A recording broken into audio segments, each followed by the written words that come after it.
Mirëmbrëma.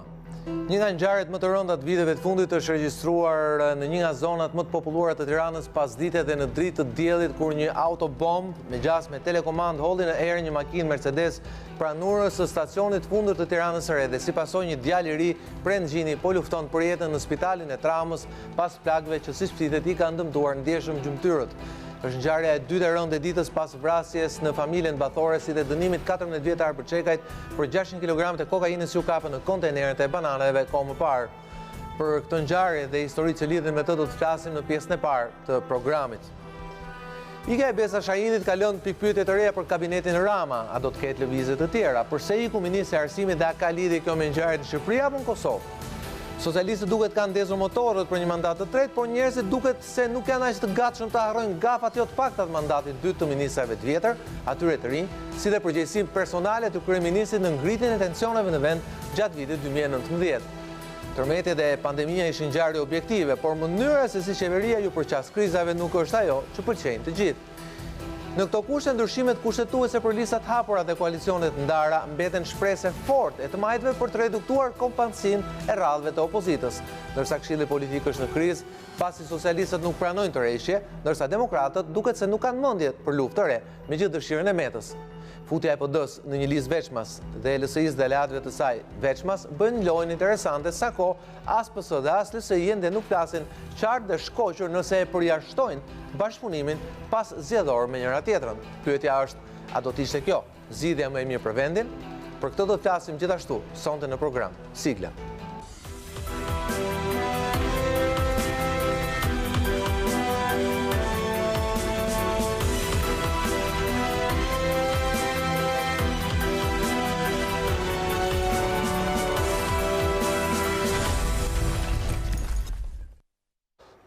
Mirë se vini në Real Story, pak orë më parë, do thoja unë, rreth 2 orë më parë, një ngjarje e rëndë, ndoshta nga më të rëndat, nga mënyra përfatkeq spektakolare e realizimit saj, është regjistruar në një nga zonat më të populluara të Tiranës. Pamjet e xhiruara nga gazetarët dhe operatorët e News 24 pak minuta pas asaj ngjarje, po i shikoni tani në ekran, pranë urës së re të ndërtuar pranë zonës që njihet ndryshe si stacioni i fundit i Tiranës së Re, një konotacion i një linje urbane të kohës shkuar, pra në kohën e regjimit komunist, aty një automjet i cili ka qenë në krahun tjetër pranë Universitetit Evropian të Tiranës, asaj që njihet dhe si ambasada e re turke aty afër, pikërisht në momentin që është kthyer mbi urë makina Mercedes e tipit e klasit A është hedhur në erë me sa duket nën efektin e lëndë eksplozive të vëna, pra të ndezura në distancë me anë të një telekomande. Si pasojë e këtij shpërthimi, menjëherë është vënë re që shoferi i kësaj makine, një i ri, i cili më pas është identifikuar nga policia si shtetasi Prend Gjini, është dërguar menjëherë me urgjencë në spitalin e Tramës në gjendje shoku, por me shenja jete, dhe edhe në këto momente që ne flasim, ai është duke ju nënshtruar një operacioni pasi le të themi jeta e tij vazhdon të jetë në rrezik. Ndërkohë, dy kalimtarë të tjerë janë plagosur nga shpërthimi i fuqishëm, bëhet fjalë për një shtetas italian, dhe ndërkohë gazetarët e News 24 njoftojnë si një fëmijë i vogël, mosha e cilit do të kemi mundësi ta mësojmë pas pak, shpresoj të kemi lidhje të drejtë për drejtë nga vendi i ngjarjes, gazetaren ton Doriana Berzat, dhe ai është dërguar në spital në gjendje të plagosur. Për fat keq nuk bëhet fjalë për një aksident, për fat keq bëhet fjalë për një ngjarje të rëndë që ka një historik nga pas. Për këtë do të flasim më vonë, por lidhemi me Doriana Berzat nga zona e stacionit fundit të Tiranës së Re, pikërisht pranë vendit të ngjarjes. Mirëmbrëma Doriana.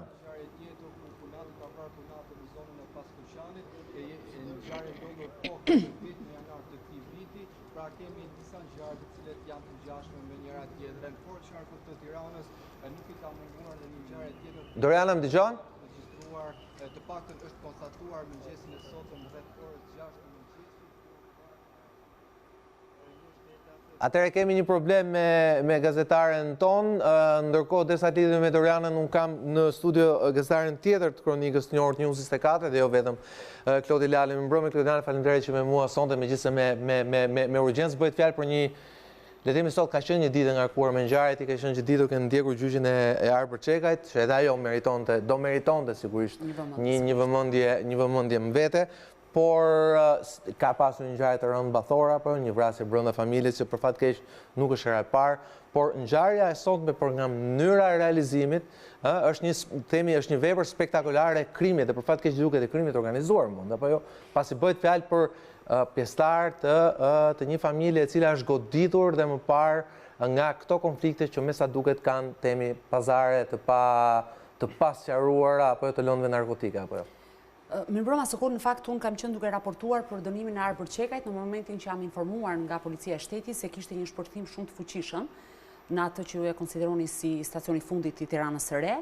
Në momentin e parë dhe policia ishte e paqartë. Në momentin e parë dhe policia ishte e paqartë, në fakt ne kemi siguruar nga vendi i ngjarjes pamje dhe besoj News 24 i ka transmetuar gjatë gjithë kohës, edhe të momentit parë të personit i cili... Po duke nga pamjet pamjet janë dramatike, pra... Sekond, e di cila është ngjarja që më ka shkuar mendja që në momentin e parë dhe në fakt përkon fiks me muajin shtator, ngjarja e gjyqtarit të ndjerë Skerdilajt Konomi, për nga mënyra se si është kryer, koha që është zgjedhur, vendi që është zgjedhur, duket si një atentat i mirë organizuar për dërguar mesazhe të qarta.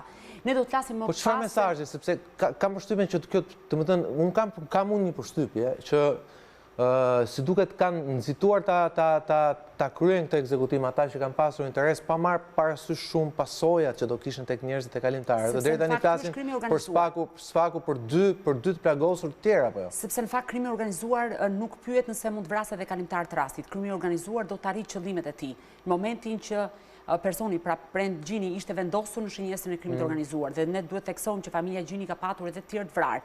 Ky është vllai i një personi, Armando Gjinit ose Toni Gjini, ekzekutuar vite më parë, domethënë përpara kishës në Rrshen, është ekzekutuar me breshëri Kallashnikovi në syt familjes, në syt fëmijëve. Njëri i cili u kishte shpëtuar edhe atentateve. Vllai i këtij personi. Vllai i këtij personi i cili ishte shënjesër e atentatit. Nuk bëhet fjalë për një ngjarje që ndodhi tani dhe policia është e shpërndar. Policia ka disa pista të hapura sepse bëhet fjalë për një plasje të fortë mes dy fiseve në Mirdit, pra bëhet fjalë për fisin Reqi dhe për fisin Gjini. Duhet kemi parasysh që vllai i shënjestrës atentatit të mirë organizuar është një person i cili ka qenë pjesë e grupit të strukturuar kriminal të Met Kananit. Po ta shikojmë në pamjet filmike, shikojni se në çfarë gjendje është katandisur automjeti. Këto janë momentet kur Prend Gjini ka qenë akoma, pra mendoni sa të freskëta janë pamjet, pasi janë realizuar kur në kohë personi për fat keq ishte akoma në ekran dhe ju kërkojmë ndjes që i transmetojmë këto pamje për dhe ndoshta personat që janë ndjeshëm ndaj këtyre pamjeve dhe në këto momente mund të largohen ekranin për të treguar më tepër shkallën e rëndë të krimit të realizuar sot pasdite në Tiranë, siç e shikoni, pra qielli është ende i ndriçuar, pra bëhet fjalë rreth orës 19 pasdites kur dhe dielli fillon të perëndojë. 18:35 ka qenë orari fiks. Ja i shikojmë dhe pamjet e skuqura të qiellit para kur dielli sapo ka filluar të perëndojë dhe sigurisht bëhet fjalë për një ngjarje të rëndë që tha Klodiana Lala. Unë do ftoj në fakt Klodi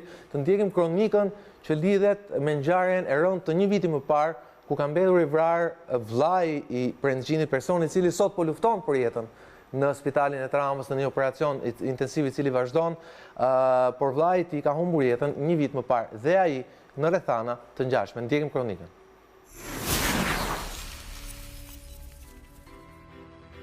Një 48 vjeçar emër i njohur për policinë është ekzekutuar me zitën e kësaj të hëne në Rrshen. Armando Gjini, i njohur edhe me emrin Tonin, u vra nga persona të pa identifikuar në qendër të qytetit. 48 vjeçari ka qenë automjet me bashkëshorten e tij, kur kjo e fundi doli nga makina për të hyrë në market. Autorët janë afruar duke e qelluar Armando Gjinin për ta lënë atë të vdekur në vend. Rreth një orë pas vrasjes u gjet duke u djegur një automjet me targa të vjedhura tek mbikalimi i Rrshenit, i cili dyshohet se u përdor nga autorët. Brenda mjetit u gjet edhe një armë zjarri Kalashnikov, me të cilën mund të jetë qelluar 40 vjeçari. Policia është vënë në ndjekje të autorëve dhe po punon për kapjen e tyre. Më 6 maj të këtij viti, Gjini mundi të shpëtonte një atentati me eksploziv që ju bë kur ishte në automjetin e tij, së bashku me fëmijët. Makinës në pronësi të Armando Gjinit, i njohur për drejtësinë si pjesë e grupit të Met Kananit, ishte vendosur një sasi eksplozivi në sedilje, por fatmirësisht nuk shpërthehu. Gjini tregoi atë kohë se në mëngjes kishte marrë makinën tip Benz të parkuar poshtë pallatit për të dërguar fëmijët në shkollë, pasi ishte shi, por pa e ditur se mjeti i tij ishte kthyer në një minë me sahat dhe që mund të shpërthente nga momenti në moment. Pasi konstatoi pakon, ai njoftoi me njëherë policin, e cila spostoi në një distancë të largët nga pallatet, duke bërë shpërthimin e kontrolluar. Gjini deklaroi se bomba ka shpërthyer menjëherë sapo është prekur, në tentativë nga forcat xheniere për ta nxjerrë pakon nga makina. Nga shpërthimi i fortë, makina u dëmtua totalisht. Gjini u arrestua vitin e kaluar më 12 maj të 2018-s, si pjesë e grupit të baronit të drogës Met Kanani. Në kuadër të operacionit Precizioni, Gjini u arrestua së bashku me 37 persona të tjerë dhe gjatë aksionit u sekuestruan 8 ton drogë. Ushtria e Met Kananit shkëmbente kanabisin nga Shqipëria me heroin nga Turqia, por 4 ditë pas arrestimit, tonin Gjini u lirua nga burgu. Met Kanani cilësohej nga media turke si Escobari shqiptar, për shkak se ishte koka e një rjeti të madh të trafikut të lëndëve narkotike.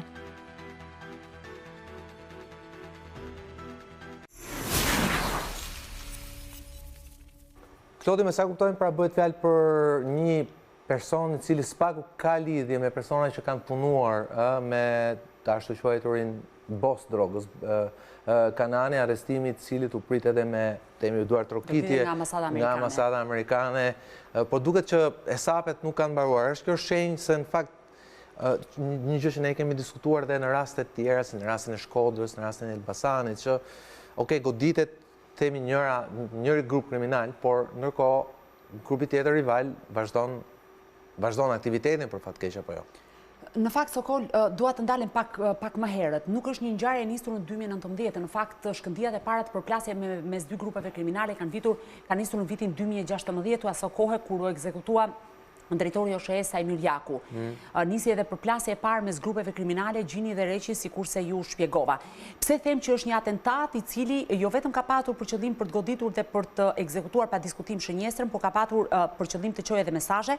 Ne i transmetuar në fakt pamje dhe në momentin kur mua personalisht më kanë ardhur nga burimet të mia ato pamje që ne i transmetuam dhe unë i kam parë të pa mbuluara, kanë qenë pamje shumë të rënda për të treguar që krimi organizuar ka të i kaluar në një farë agresiviteti që do me patjetër të arrijë qëllimet.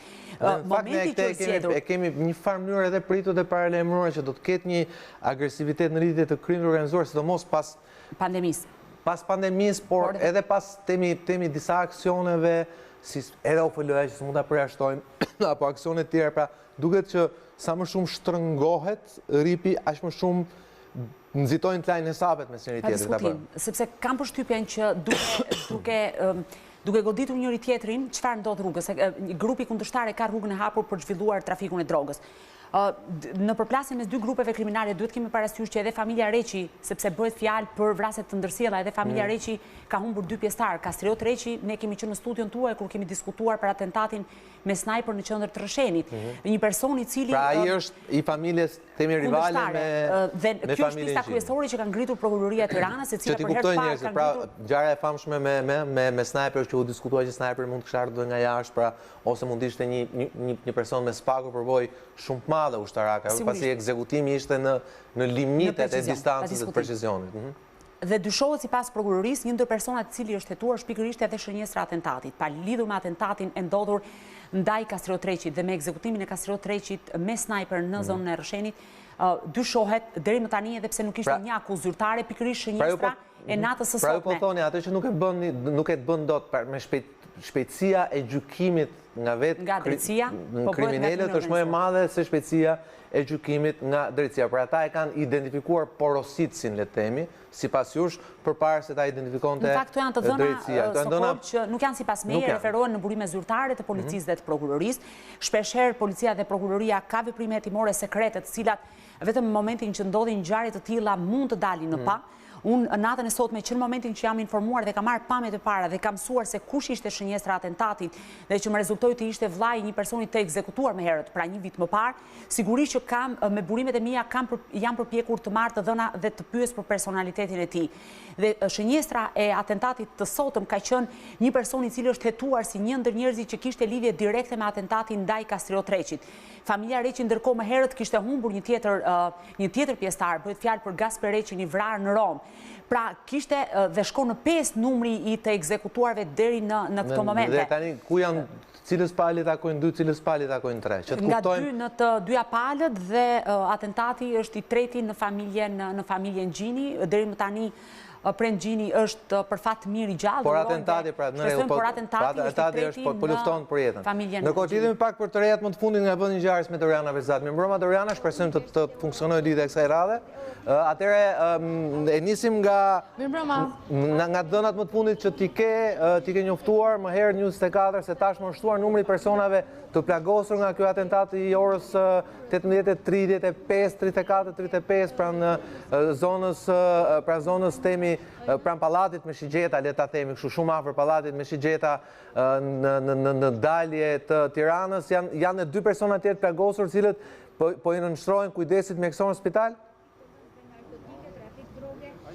Bilanci i këtij shpërthimit të fuqishëm që ka tronditur kryeqytetin mbrëmjen e kësaj të martej janë 3 persona të plagosur, ku në gjendje më të rëndë është drejtuesi i mjetit ku ishte vënë lënda eksplozive 51 vjeçari Prend Gjini, i cili tashmë po i nënshtrohet një ndërhyrje kirurgjikale. Ndërkohë dëmtime të lehta ka marrë një shtetas italian që ishte kalimtar i rastit dhe pak minuta më vonë në spitalin e traumës është paraqitur dhe një person tjetër, një qytetar i mitur 14 vjeç, i cili ka qenë dhe ai kalimtar në këtë zonë kur ndodhi shpërthimi. Për shkak të forcës së madhe shpërthyese, nga mjeti janë shkëputur metale që kanë lënduar lehtë. Personat që kanë qenë duke qarkulluar në zonën e ish Nisharakut kanë qenë duke kaluar mbi ur në momentin kur ka ndodhur shpërthimi dhe kanë mbetur të lënduar nga pjesët e metalit që shkëputeshin nga automjeti, të cilit i ishte vënë lënda plase, e cila dyshohet se është e telekomanduar. Megjithatë nuk është përpiluar ende një raport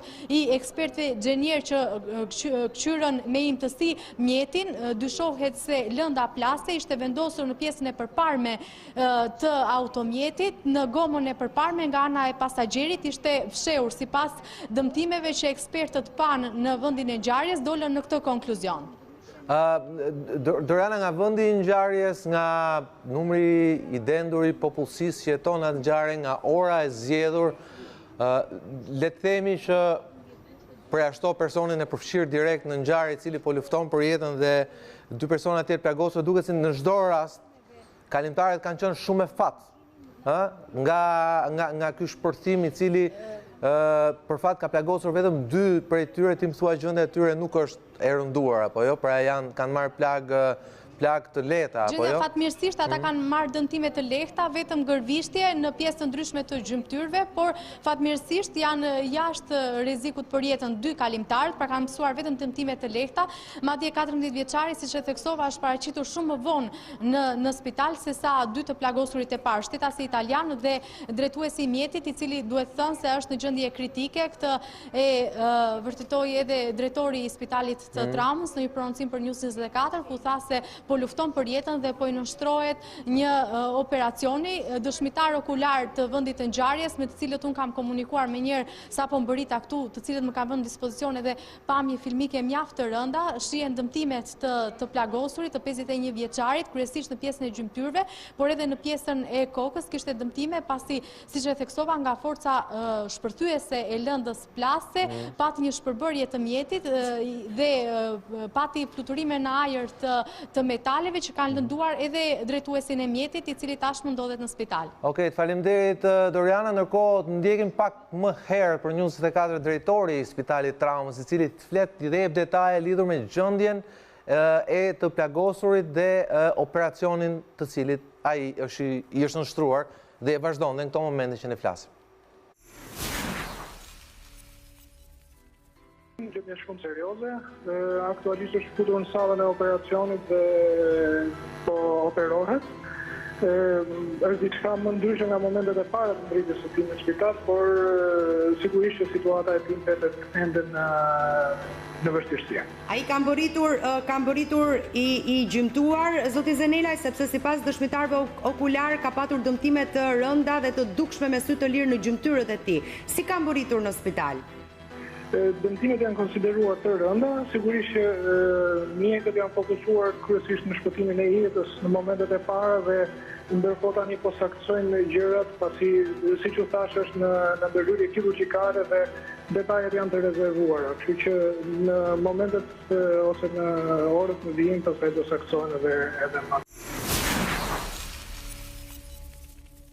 Ishte pra prononcimi i drejtorit spitalit traumës, cili foli ekskluzivisht për News 24 për dhënë detaje mbi gjendjen e të plagosurit Prend Gjini nga ngjarja e rënd pamje. Do doja të shikonim këto momente edhe një herë.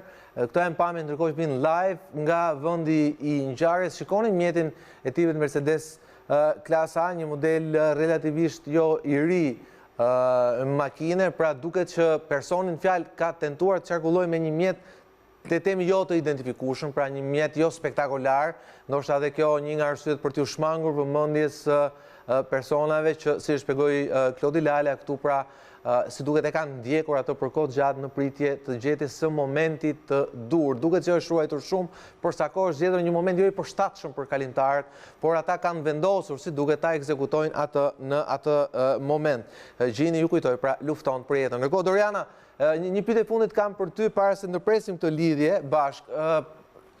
Me Lalën folim këtu për historikun që besoj dhe ti e ndjeni, historikun e familjes Gjini, konfliktin me familjen Reçi, personat arrestuar, personat vrarë. Policia vet i lidh këto ngjarje me njëra tjetrën? Megjithëse drejtori i policisë së Tiranës nuk e shprehu qartë, në tekst tha se këto ngjarje lidhen me një qytet tjetër dhe pas kësaj fshihet një histori akmarrje, por pa përmendur emra. Por nisur nga fakti se në ngjarjen e janarit të këtij viti ku mbeti viktim Kastriot Reçi, është thirrur si dyshuar shoqëruar në polici pikërisht i plagosuri i ditës së sotme, 51 vjeçari Prend Gjini, si autori i dyshuar i kësaj ngjarje, është mbajtur për më shumë se 12 orë në policinë e Rrëshenit, dyshohej se ishte porositës. Megjithatë, pas insistimit të grupit hetimor, nuk mundën që të gjenin prova materiale që të mundet ta faktonin autorsinë e tij apo porositjen e vrasjes së Kastriot Reçit, dhe në këto rrethana ai u la i lirë. Burime nga policia më kanë thënë se është mbajtur në vëzhgim për muaj të tërë edhe në përgjim, por ende nuk kanë gjetur të dhëna të vlefshme për hetimit që mund të faktonin autorsinë e tij, dhe në këto rrethana ai u la i lirë. Ndërkohë që në këto momente shohim që është afruar karuatreci i policisë së shtetit për të marrë mjetin pothuajse të shkatruar të 51 vjeçarit, i cili për orë të tëra ka qëndruar mbi urë në vëzhgimin e ekspertëve xhenier, por edhe e oficerëve të policisë gjyqësore, të cilët grumbulluan të gjitha provat materiale që do të çojnë në dokumentimin e plot të kësaj ngjarje, dhe një vlerë shumë të madhe për hetimin do të ketë dëshmia e 51 vjeçari që pritet që të jap për policinë pasi gjendja e tij të përmirësohet dhe pasi ai të dalë nga operacioni.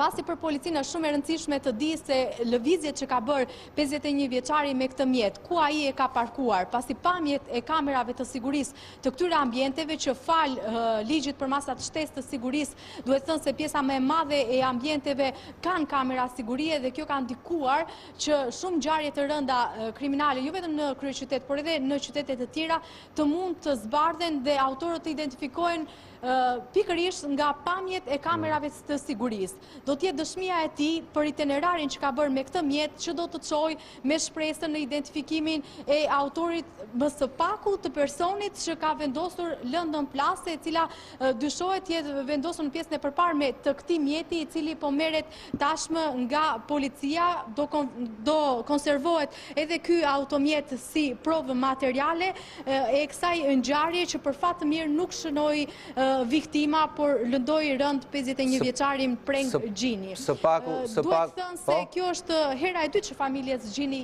i bëhet atentat me lëndë plase dhe vllai i tij ndjer, i cili është ekzekutuar pak muaj më parë në vitin e kaluar. Fillimisht u tentuar që të eliminoj me lëndë plase, ju vendos mjetit të tij, por ai mundi që ta identifikoj pakun e dyshim të vendosur poshtë automjetit të tij dhe njoftoi policin. Forcat xheniere bën një shpërthim të komanduar dhe zbulua se ishte një lëndë plase, pra ishte një atentat që mbeti në tentativë në atë rast.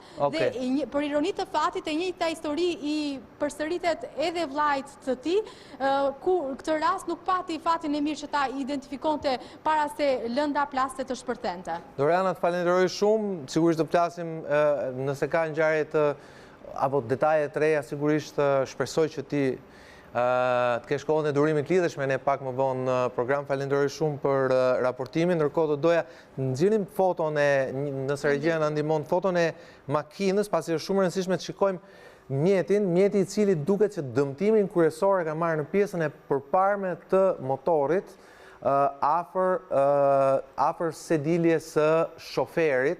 Pra duket që personat që kanë realizuar vendosjen e lëndës shpërthyese kanë pasur kohën e duhur për ta instaluar eksplozivin pikërisht në anën e duhur të mjetit. Çka do të thotë që synimi tyre ka qenë i qartë, ata nuk kanë pasur synim të ekzekutojnë të gjithë personat që do të tonin në makinë, pra synimi tyre ka qenë për fatin e keq të Gjinit, pra vet ai. Ndërkohë, Klodi dëgjoja Doriana në raportimin e saj, e cila thoshte që policia i ndiqte, pra i kontrollonte, pra kjo është detyra e policisë kriminale që t'i kontrollojë në distancë. Si është e mundur atëherë që ndodh një ngjarje e tillë në mes të Tiranës, një ngjarje ku, siç e them, të paktën me përvojën time modeste si gazetar, fakti që shpërthimi ka ndodhur në atë anën e shoferit tregon që le të themi nuk është thjesht është vend poshtë. Pra kanë pasur minutat e duhura për ta vendosur në anën e dur, po pasi po ta shikosh makina nuk është e dëmtuar në mënyrë themi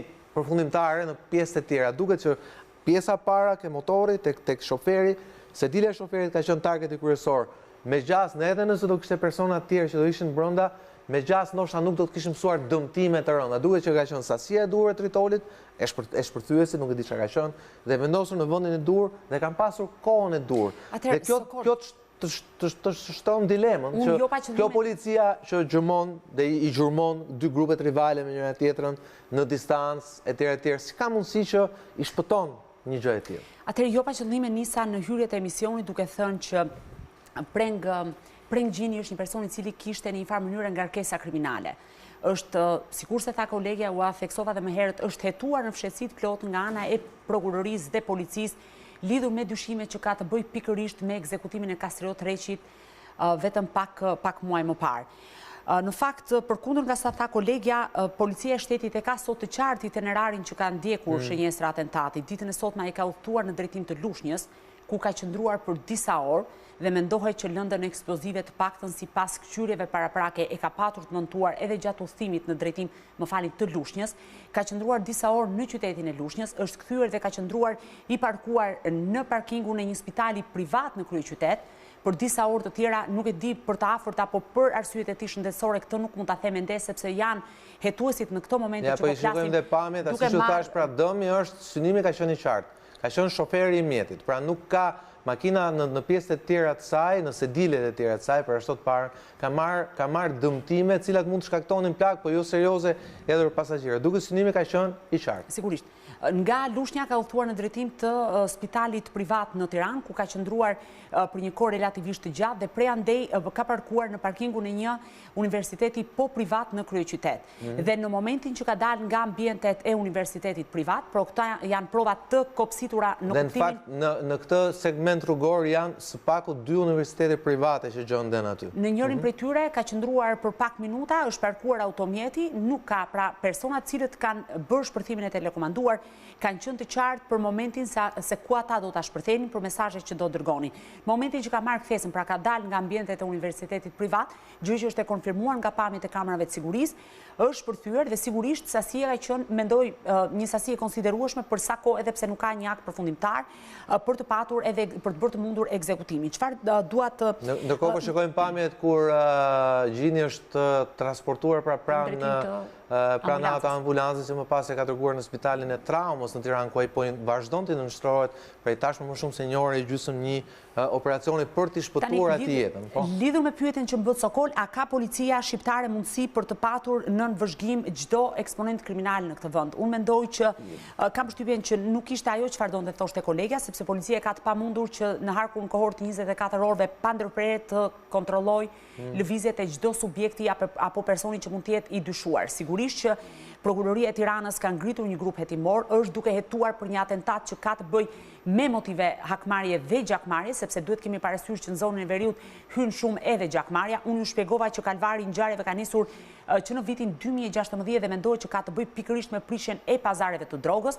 Aso kohë në zonën e Rrëshenit të shkapur një kapanon me tonelata hashash, në mos gabojnë, kanë qenë afro 12 ton hashash që u blokua në kapanon. Në kapanon nëse ju kujtohet, pikërisht aty ka ndodhur zanafilla e parë, grupi ku bënte pjesë Armando alias Tonin, më e madhe që mund të ishte kapur nga policia shqiptare. Mendohej që vëllezëri Gjini, por edhe pjesëtarët familjes Reqi të jenë përfshirë në Holandë dhe në Belgjik në trafikun e drograve të forta, sepse duhet kemi parasysh që grupi i Met Kananit nga njëra anë merrte hashashin dhe e shkëmbente me heroin. Nëse ju kujtohet, aso kohë operacioni Precizioni ka qenë ndër operacionet që u trumbetua si super i suksesshëm, pati arrestime jo vetëm në Shqipëri, por edhe në Turqi, pati duar trokitje nga ambasada amerikane. Presupozohej që Armando Gjini të ishte një ndër njerëzit ndër ato peshqit e mëdhenj të trafikut të drogës.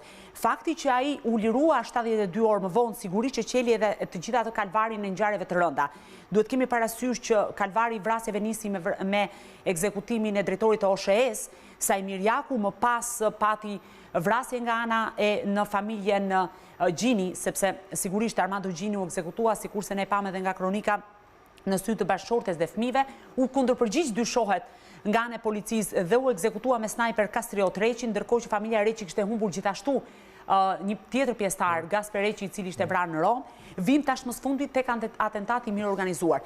Unë besoj që policia i ka të skeduar, por e ka të pamundur për shkak të kapaciteteve njerëzore. Dhe ne kemi diskutuar dhe më herët të mbaj në kontroll. Besoj unë që ndoshta, por ky është momenti kur normalisht secili prej personave që dyshohet duhet provojme, duhet ketë alibin gati që të justifikojë mospraninë. Megjithatë, indicet janë shumë forta. Sokol, që shpeshherë krimi organizuar ka qenë një hap përpara policisë.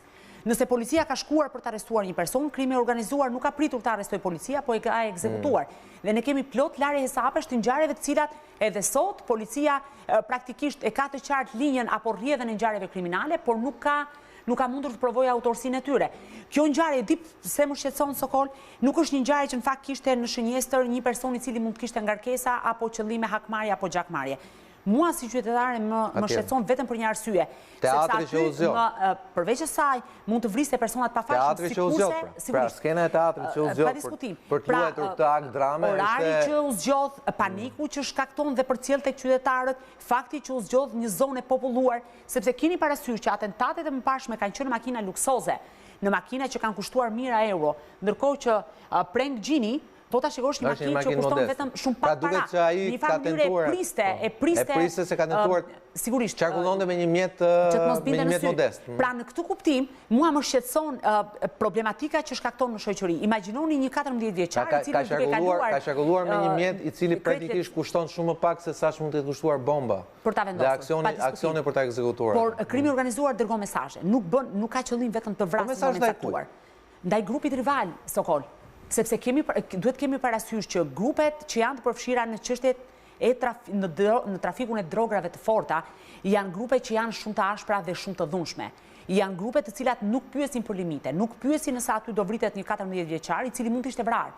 Për fat mira i mbijetoi, mori plak të lehta, po mund të ishte vrarë. Mund të ishim edhe unë dhe ti bashkë kalimtar të rastit në atë rrugë. Sepse është një nga akset me qarkullimin më të madh në Tiranë, sidomos mund të kishte dëmtuar automjete të tjera të cilat mund të kishin krijuar gjithashtu pasoja të rënda. Në këtë kuptim, kjo e bën ngjarjen edhe më të rëndë në impaktin që ka tek qytetarët. Dhe te mënyra se si vepron krimi organizuar. Fatkesisht si rikthehemi sërish çështjes kanabisit, pasi ti e quan që është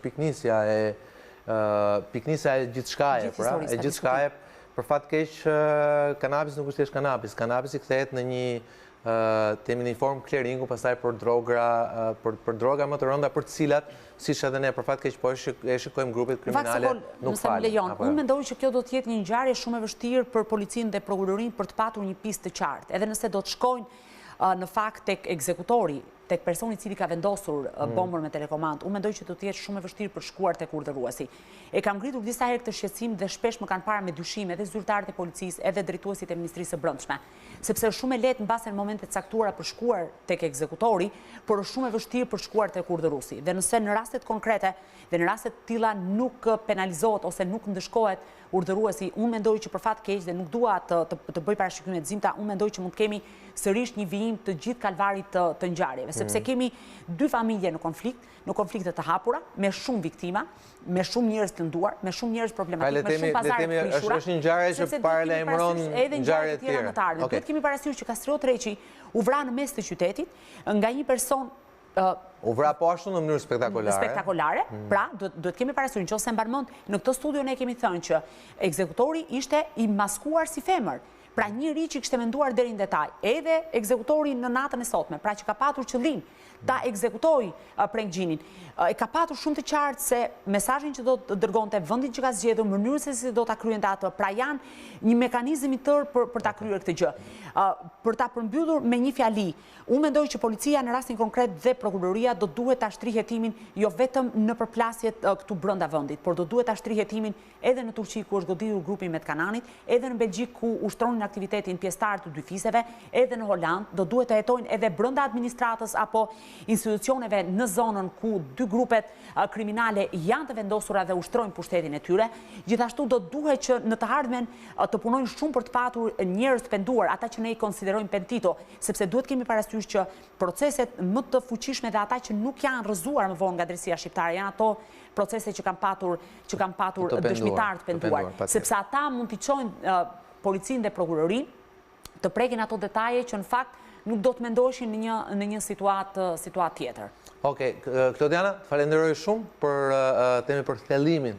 Me aq sa mundi, po do thoja unë thelluam goxha tek drejthiet prapa. Ka qenë ditë shumë e ngarkuar sot Sokol, sepse unë kam patur kohën vetëm sa të shkoj të vesh këtë këmishën dhe të vi, uroj që të kemi sqaruar edhe opinionin publik, sigurisht janë ngjarje të rënda dhe jo gjithë i perceptojnë si duhet, por ne kemi detyrë të raportojmë, kemi detyrë të nxjerrim për fat keq janë ngjarje që ndodhin edhe në një vit elektoral, dhe sigurisht to kanë impaktin e tyre tek njerëzit, një gjë për cilën ne do të flasim në pjesën e dytë të programit. Falenderoj Klodiana Lalën dhe Rana Berzat pak më herë në lidhjen e saj të drejtë për drejtë me informacionet botshme për këtë ngjarje të rëndë që tronditi kryeqytetin.